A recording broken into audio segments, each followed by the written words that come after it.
اچھا، جیسے کہ بنیادی عقائد ہوتے ہیں نماز، روزہ، زکوٰۃ، حج، اہل تشیع مکتب کے یہ بنیادی عقائد جو ہیں کون سے ہیں؟ دیکھیے، ایک ہے عقیدہ، ایک ہے عمل۔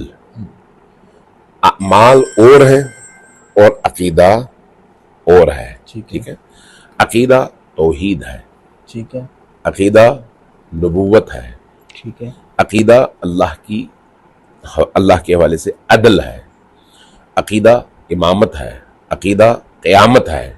یہ بنیادی اصول ہیں عقائد کے، توحید، عدل، نبوت، امامت اور قیامت، یہ عقائد کی بنیاد ہے۔ اگر ان میں سے کسی ایک چیز کا بھی انکار ہو تو کیا وہ بندہ اسلام کے دائرے میں رہ سکتا ہے کہ نہیں؟ دیکھیے، عدل کے بہت سارے منکر ہیں لیکن وہ مسلمان ہیں، ٹھیک ہے۔ امامت کے بہت سارے منکر ہیں لیکن وہ مسلمان ہیں۔ نبی کریم کی احادیث جو کہ ہمارے لیے حجت ہیں، ان کے بہت سارے منکر ہیں لیکن وہ مسلمان ہیں۔ تو اس کا مطلب یہ ہے کہ ان میں بھی گنجائش ہے۔ اگر کوئی شخص لا الہ الا اللہ محمد الرسول اللہ کہتا ہے تو اس پر اسلام کا اطلاق ہوتا ہے۔ ایسے شخص کو آپ کبھی بھی اسلام سے خارج نہیں کرتے۔ لیکن اس کے مقابلے میں اگر کوئی شخص اللہ کے بھیجے ہوئے دین کی ضروریات میں سے کسی کا منکر ہو جائے، کہے کہ میں نہیں مانتا کہ نماز فرض ہے، نماز فرض نہیں ہے، روزہ فرض ہے، میں نہیں مانتا روزہ فرض نہیں ہے، وہ جو ضروریات دین کا انکار ہے اعمال میں سے، وہ انسان کو دین سے خارج کر دیتا ہے۔ اس لیے ان چیزوں کے درمیان ڈفرینسز ہیں، ان ڈفرینسز کو ضرور سامنے رکھنا چاہیے۔ مکتب تشیع میں جو اصول ہیں وہ یہ 5 ہیں جو معروف ہیں۔ اچھا، ان اصولوں کے مقابلے میں فروع ہیں۔ فروعات کیا ہیں؟ نماز ہے، روزہ ہے، زکوٰۃ ہے، حج ہے، خمس ہے، اسی طرح سے امر بالمعروف ہے، نہی عن المنکر ہے، تولہ ہے، تبرہ ہے، یہ ساری کی ساری چیزیں فروعات دین میں سے ہیں۔ فروعات دین کا تعلق انسان کے اعمال سے ہے، اصول دین کا تعلق انسان کے عقیدے سے ہے۔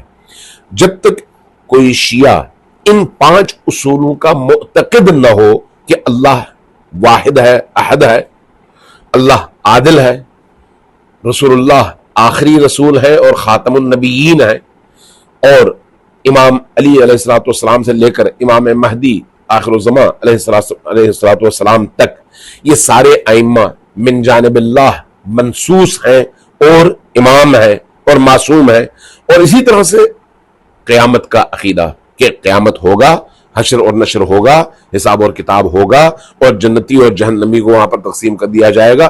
جب تک یہ عقائد نہ ہو کوئی شخص شیعہ نہیں بن سکتا۔ شیعہ بننے کے لیے ان عقائد کا ہونا ضروری ہے۔ ان عقائد پر کوئی پورا اترے تو وہ شیعہ کہلائے گا۔ جہاں تک اعمال کا تعلق ہے، اعمال میں یہ جو فروعات دین ہیں جن کا ابھی میں نے تذکرہ کیا، ان فروعات دین پر عمل درآمد یہ شرط ہے مسلمانی کی۔ کوئی شخص نماز نہ پڑھے تب بھی وہ مسلمان ضرور ہے، چونکہ اس نے کوتاہی کیا ہے، گناہ کیا ہے، فسق کیا ہے، نماز نہیں پڑھی، واجب کو ترک کیا ہے۔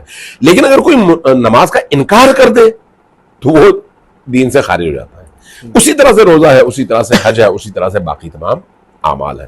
لہٰذا ان 2 چیزوں کو الگ الگ رکھنا چاہیے، اور ان کا جو بھی عقیدہ رکھتا ہو اس کو مسلمان سمجھنا چاہیے۔ جو ائمہ اہل بیت 12 امام جو معروف ہیں ان کو نہیں مانتا، وہ اہل تشیع نہیں ہے لیکن مسلمان ہے۔ بالکل بالکل بالکل بالکل، مطلب جو ائمہ کرام کو امامت کو نہ مانتا، نہیں مانتا، امامت کے سلسلے کو میں عرض کرتا ہوں، نہیں مانتا کا مطلب کیا ہے؟